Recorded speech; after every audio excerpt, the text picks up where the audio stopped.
ইনশাআল্লাহ এই দোয়ার উপর যারা আমল করবে আল্লাহ পাক তাকে প্রশস্ত সদর দিবেন, জ্ঞান দিবেন, সাহস দিবেন। ডক্টর জাকির নায়েক এই দোয়াটার উপর খুব বেশি আমল করেন। আপনারা কি দেখেছেন না লেকচারে? এই দোয়াটার ব্যাপক ফজিলত আছে। তো মুসা আলাইহিস সালাম বলছেন, আল্লাহ আমার এই সমস্যা, আল্লাহ বলছেন এই দোয়া করো, রব্বিশ রহলি সদরি। আমরা কি দোয়া করবো তাহলে? রব্বিশ রহলি সদরি, আল্লাহ আমার এই কলিজাটা বড় করে দাও। মানে আমার কলিজা বড় করো মানে কি? সাহস বাড়িয়ে দাও। দিনের দাওয়াত দেওয়ার জন্য কি লাগে? সাহস। আমার সাহস বাড়িয়ে দাও। একজন আলেম বলেছিলেন 3টা জিনিস লাগে, জ্ঞান, সাহস, ধৈর্য। দিনের দাওয়াত দিতে এবং দিন বিজয় করতে 3টা জিনিস লাগবে, জ্ঞান, সাহস, ধৈর্য।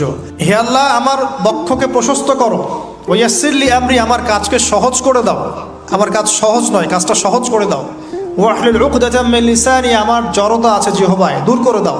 ইয়াফকাহু কওলি, যাতে করে আমার কথা মানুষ বুঝতে পারে। ডক্টর জাকির নায়েক এই দোয়াটার উপর খুব বেশি আমল করেন।